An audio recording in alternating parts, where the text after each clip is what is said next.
Nunca debieron salir de la ventisca. Se esperaba que aquellas prisioneras japonesas murieran allí.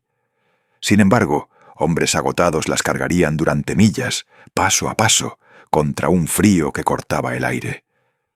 18 de febrero de 1944. En la isla Attu, Alaska, el viento aullaba como un ser vivo. El cabo James William se agazapó junto a la entrada de un búnker japonés colapsado, con su linterna abriendo un delgado túnel de luz. Entonces las vio. Ojos, decenas de ojos, que lo miraban desde la sombra. No eran soldados dispuestos a luchar. Eran mujeres, 15 de ellas, apenas con vida. William bajó el fusil. Detrás de él, la temperatura caía sin tregua. En el horizonte se armaba una ventisca. Quedaban quizá 2 horas antes de que la visibilidad se redujera a nada. 2 horas antes de que cualquiera a la intemperie se congelara.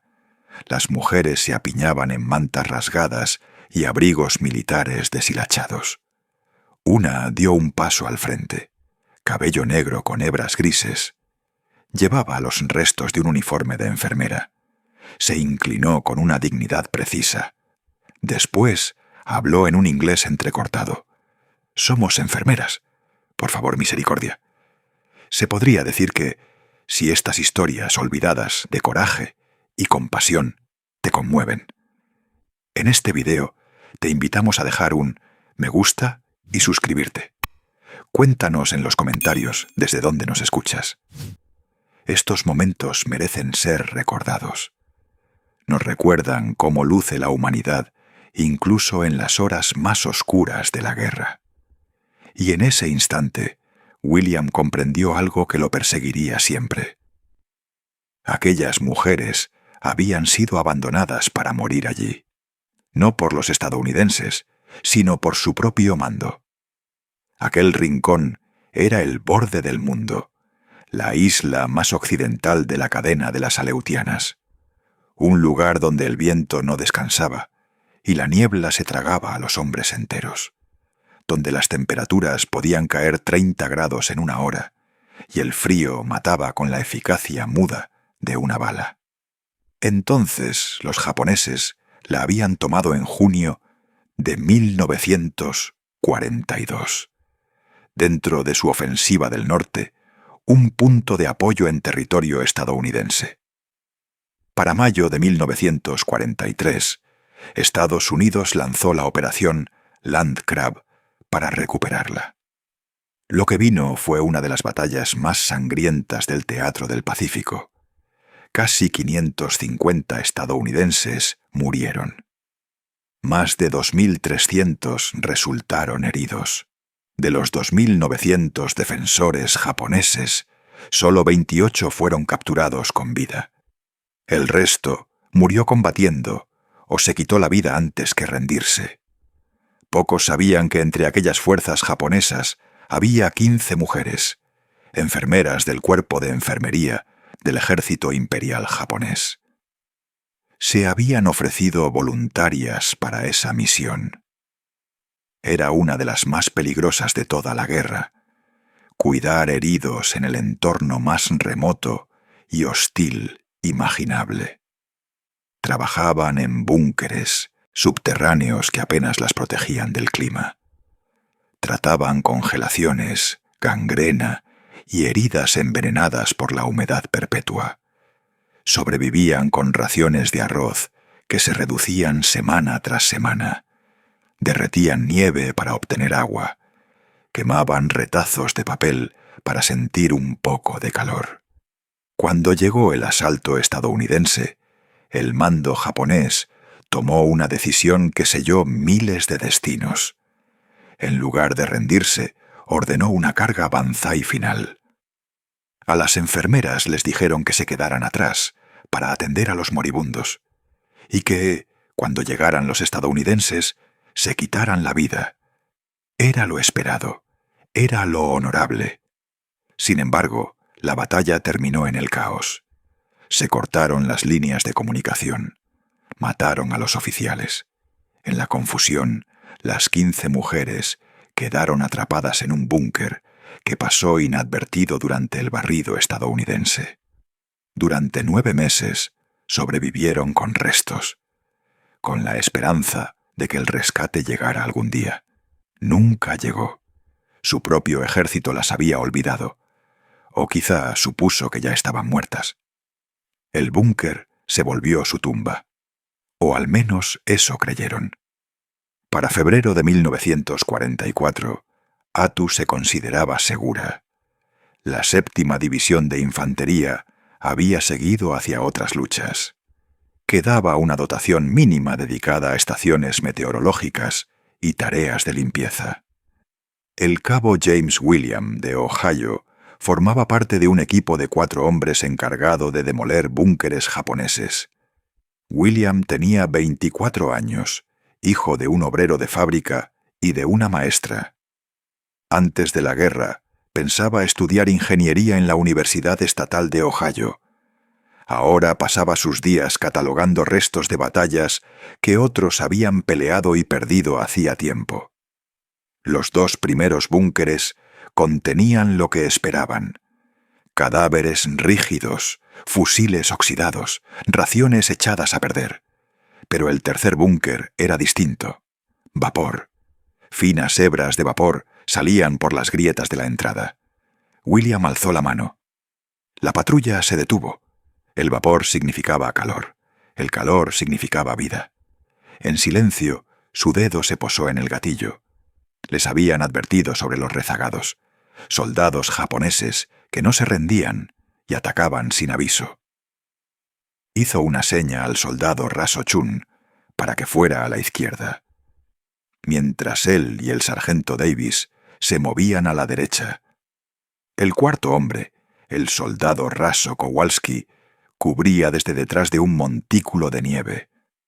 Chun tenía 32 años, un chino estadounidense de San Francisco que hablaba algo de japonés. Su familia había huido de Shanghái en 1937. Tenía razones personales para odiar al enemigo. El sargento Davis era de Alabama, un militar de carrera que había combatido en el norte de África. Kowalski tenía 20 años. Aún inexperto, aún creyendo en fronteras claras entre el bien y el mal. William se acuclilló en la entrada y encendió la linterna. El haz cortó la oscuridad. Lo que vio lo dejó helado. Ojos, decenas de ellos. No eran ojos de soldados dispuestos a luchar, sino ojos llenos de terror. Y algo más, una esperanza apenas sostenida. «No disparen», gritó William. Mantuvo el fusil alzado, pero no tiró. Detrás de él escuchó a Chun moverse a su posición y el clic del seguro de Davis al liberarse. Poco a poco, figuras surgieron de la penumbra. Mujeres delgadas, con los pómulos hundidos, envueltas en mantas raídas y chaquetas militares desgarradas. Se movían como fantasmas, con los rostros vaciados por el agotamiento. William había visto horrores en esta guerra, pero la visión de aquellas mujeres, apenas vivas, le golpeó con una fuerza distinta. Una mujer avanzó. Era mayor que las demás, quizá en su treintena. Cabello negro con mechones grises, tirante por el hambre. Llevaba los restos de un uniforme de enfermera bajo un abrigo japonés varias tallas más grande. A pesar de todo, conservaba la compostura. Se inclinó y habló en inglés vacilante. «Somos enfermeras. Por favor, misericordia». La palabra quedó suspendida en el aire helado. «Misericordia». William bajó el fusil. A su espalda, el sargento Davis soltó un silbido bajo. «Jesucristo», murmuró. «Han estado aquí todo este tiempo». William contó. 15 mujeres, todas en estado similar, desnutridas, con congelaciones, algunas casi incapaces de sostenerse. Una estaba sentada junto al muro, con los ojos cerrados y la respiración corta. Otra tenía las manos vendadas, ennegrecidas por la sangre antigua. Chun buscó la radio. Solo estática. La radio estaba muerta. Tal vez el frío había matado las baterías. Tal vez las montañas bloqueaban la señal. De cualquier modo, estaban solos. William miró afuera. El cielo oscurecía. El viento cambiaba. Podía sentirlo en la piel. El barómetro había descendido toda la mañana. Cualquiera con experiencia en Attu reconocía esas señales. Les quedaban quizá 2 horas antes de que la tormenta golpeara. Y cuando lo hiciera, cualquiera que quedara fuera moriría. Entonces tomó una decisión. Las llevamos a la base ahora mismo. Los ojos de Kowalski se abrieron de par en par. «Sargento, la base está a 8 millas con esto encima». Señaló el cielo que se cerraba. «Estas mujeres no pueden caminar 8 millas». William sabía que tenía razón. 8 millas, incluso con buen tiempo, eran una travesía larga. Con una ventisca sería una marcha hacia la muerte. Pero la alternativa era dejarlas allí. No había otra opción aceptable para él. Davis se acercó un paso más, la voz baja y pausada. «William, piensa en esto. Tenemos 4 hombres, 15 prisioneras y se acerca una ventisca. Las probabilidades no están a nuestro favor. Puede que no lleguemos. Y si no lo hacemos, serán 4 soldados americanos muertos por proteger a quien antes consideramos enemigo».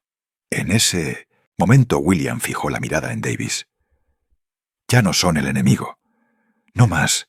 Mira cómo están. Son solo personas que necesitan ayuda. Si las dejamos aquí, seremos iguales a los que las olvidaron». Davis sostuvo la mirada largo rato. Luego asintió despacio. «Está bien entonces. Hagámoslo». Era evidente para las enfermeras que estaban siendo rescatadas. Aunque la palabra rescate les resultaba extraña. Les habían enseñado que los americanos torturarían, ultrajarían y exhibirían prisioneros como trofeos. Sin embargo, estos soldados las miraban sin odio, con algo parecido a piedad. La enfermera más anciana, llamada Yuki, intentó ordenar a las demás. Habló rápido en japonés. Con lentitud las mujeres recogieron las pocas pertenencias que tenían. Un botiquín, una manta rota, una fotografía. Había sido enfermera durante 12 años antes de la guerra. Se había formado en Tokio, en uno de los mejores hospitales del país. Había asistido partos, fijado huesos, sostenido manos de pacientes moribundos. Nada en su entrenamiento la había preparado para Attu. Vio morir a mujeres bajo su cuidado por hambre, por frío, por enfermedades tratables. Las sostuvo cuando lloraban por sus madres, cuando susurraban oraciones a dioses que parecían haberlas abandonado en esa isla helada. Mann conte decir que mantuvo la disciplina pese a todo. Ella mantuvo a las enfermeras trabajando. Las mantuvo concentradas, evitando la desesperación. Pero frente a estos soldados, su control comenzó a resquebrajarse. Era el momento que tanto temía como esperaba. Rescate significaba supervivencia, pero también rendición. Y rendirse implicaba vergüenza. En su mente resonaba la voz de su padre. Muerte antes que deshonra. Al mirar a las jóvenes bajo su cuidado, algunas con apenas 18 años, escogió la vida, sin importar el costo. Aquel pequeño grupo de hombres hizo lo posible por ayudar. Compartieron sus raciones, galletas duras que sabían a cartón, barras de chocolate tan congeladas que tuvieron que romperlas con el culote de sus fusiles, agua de las cantimploras, aunque empezaba a helarse. Las mujeres comieron despacio, con el temor de que la comida pudiera desaparecer si apresuraban el gesto. Algunas lloraron mientras comían, las lágrimas corriendo por mejillas vacías. Yuki insistió en repartir todo con igualdad entre las 15. No se desperdició ni una miga. En el momento de partir, William comprendió la verdadera envergadura del problema. 3 de las mujeres no podían caminar en absoluto. Los pies negros por congelación, hinchados e inútiles. 5 más apenas podían arrastrarse. Cada paso era un suplicio. Solo 7 tenían fuerzas para intentar la marcha a pie. Había que cargarlas, dijo Davis en voz baja. No fue una pregunta, fue un hecho. Con tela de tienda y rifles rotos, improvisaron camillas. William repartió el peso lo mejor posible. Él y Davis llevarían una camilla Chun y Kowalski la otra. Los heridos que podían andar seguirían, atados con cuerda por seguridad. Yuki guiaría ese grupo. Antes de partir, William sacó la brújula y comprobó el rumbo. La base estaba al noroeste, a 8 millas por terreno áspero. En buen tiempo se tardaría unas 3 horas. En ventisca, si llegaban, serían 5 o 6. Miró al cielo. Las nubes estaban más oscuras, bajas, moviéndose deprisa. Empezó a caer nieve, hilos de copos que danzaban en el viento. Pronto esos copos serían una pared blanca. Tenían que moverse ya. La ventisca los sorprendió 20 minutos después de empezar a andar. Un instante la visibilidad era quizá de 50 yardas. Al siguiente, nada. El mundo se convirtió en blanco, en aullido y desconcierto. La nieve golpeaba horizontal, picando la piel expuesta como agujas. La temperatura cayó en picado. William sintió el rostro entumecerse. Notó el hielo formarse en cejas y bigote. Sus manos, incluso dentro de los guantes, empezaron a perder sensibilidad. Así moría la gente en Attu. No por balas, sino por un frío que se metía poco a poco y robábala. Vida grado a grado. William ató una cuerda a cada persona, formando una cadena humana. Sin ella habrían quedado separados y perdidos en minutos. Incluso con la cuerda, apenas veía a quien caminaba delante suyo. El viento era tan fuerte que ahogaba cualquier otro ruido. Llevó a la primera mujer a la espalda. Era pequeña, quizá 40 kilos. En ese frío, con ese viento, parecía pesar el doble. Sus brazos rodeaban débilmente su cuello. Notó su temblor, su respiración corta contra su oído. Cada paso fue una batalla. La nieve le llegaba a las rodillas en tramos. En los bancos se le quemaban las piernas. Los pulmones le gritaban por aire. La atmósfera del lugar hacía cada bocanada insuficiente. Pero siguió avanzando. Un paso, otro paso y otro. Detrás, Davis cargaba a otra mujer, inconsciente, la cabeza apoyada en su hombro, los brazos colgando. Davis había servido en el norte de África, marchado por el desierto que mataba hombres por calor. Creyó entonces haber conocido el peor lugar posible. Se equivocó. Chun y Kowalski se turnaban con la tercera mujer cada 10 minutos. El rostro de Chun era una máscara de determinación. Sus ojos, sin embargo, traicionaban miedo. Conocía las probabilidades. 4 hombres, 15 mujeres, 8 millas, veintena bajo cero, con sensación térmica, visibilidad nula. Era suicidio. Aún así, sabía que si retrocedían, esas mujeres morirían. A pesar de la guerra y de lo que los japoneses habían hecho a su familia en China, no podía abandonarlas. Las otras enfermeras siguieron, las que podían caminar, apoyando a las que no. Yuki estaba en todas partes, avanzando por la hilera, hablando suave en japonés, alentando, ordenando, negándose a permitir que alguien se rindiera. Empujaba cuando hacía falta, sostenía cuando era necesario y siempre mantenía el paso hacia adelante. La primera hora fue un infierno. El viento atravesaba la ropa como cuchillos. La nieve encontró cada rendija. Trabajó hasta meter humedad dentro, hasta que estaban mojados y helados. A William le llegaron primero los pies, luego las manos, después el rostro. Ya no sentía a la mujer a su espalda, salvo por su peso. No sabía si seguía temblando. Detenerse significaría su muerte. Quiso comprobarla, pero no podía ahorrar energía. No podía parar ni un segundo. La segunda hora fue peor. William perdió todo sentido de la dirección. La brújula era inútil en la ventisca. Navegó por instinto y memoria, recordando puntos de referencia ahora enterrados por la nieve. En un momento creyó que estaban perdidos. Entonces Chun gritó. Había encontrado algo, una barranca que ofrecía resguardo del viento. No era gran cosa, pero bastó. Se apiñaron allí, pegados unos a otros para conservar calor. Los soldados formaron un anillo exterior, sus cuerpos bloqueando lo peor del viento. Nadie habló. Hablar costaba energía que no tenían. Respiraban despacio, en sincronía con el aliento que se volvía polvo de cristal en el aire, intentando guardar el calor como si fuera un tesoro frágil. A los 20 minutos, tuvieron que ponerse en marcha otra vez. Permanecer inmóviles equivalía a entregarse al frío. El frío era traicionero. Hacía que el sueño pareciera una promesa amable. Ese sueño, cuando venía, era sentencia. William volvió a cargar a la mujer sobre su espalda. Su temblor había cesado, y eso era peor que el temblor mismo.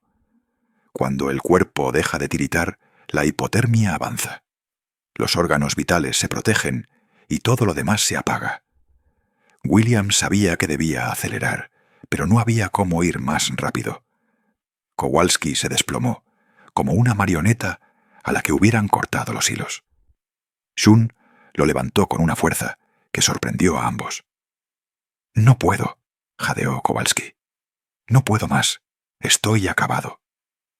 Su rostro estaba pálido, sus labios azulados. Desde la vorágine de nieve apenas se distinguía su cara. William habló sin consuelo aparente, con la dureza de quien enuncia un hecho inevitable. «Sí puedes», dijo. «Tienes que hacerlo, porque si no, morimos todos aquí».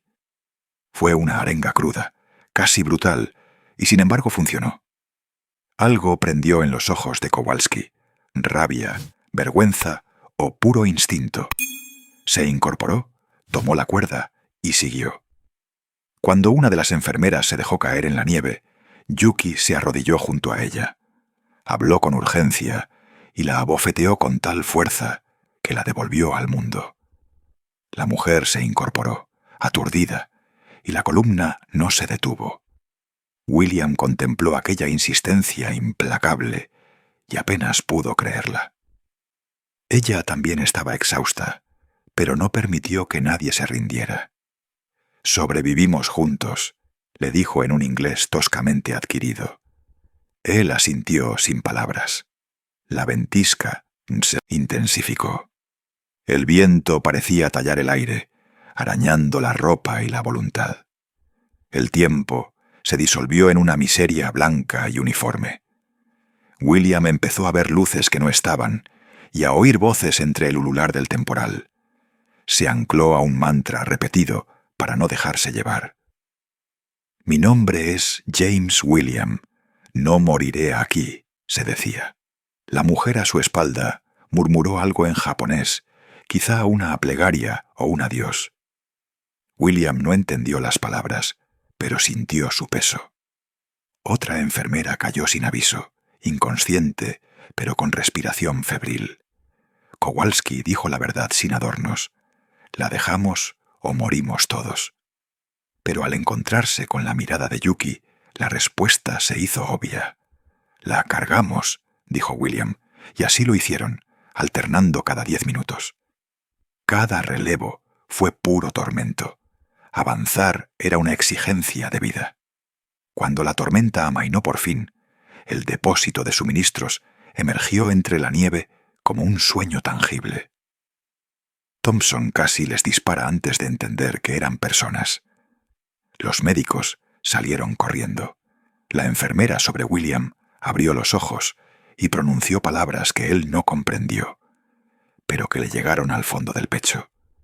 Yuki comprobó a la chica inconsciente y al sonreír dijo: «Vive, la han salvado». Incluso los médicos quedaron perplejos al verla en pie. «Morir es fácil», les dijo. «Vivir es lo difícil». Años después, Yuki llamó a la puerta de William en Ohio para darle las gracias en persona. Cuando ella murió, él viajó hasta Japón y dejó una grulla de papel junto a su tumba. Un gesto pequeño y humilde de gratitud que cerró aquella deuda silenciosa. Si esta historia te acompañó en silencio, suscríbete a este canal para seguir recorriendo otras memorias así, con calma y respeto. Gracias por escuchar.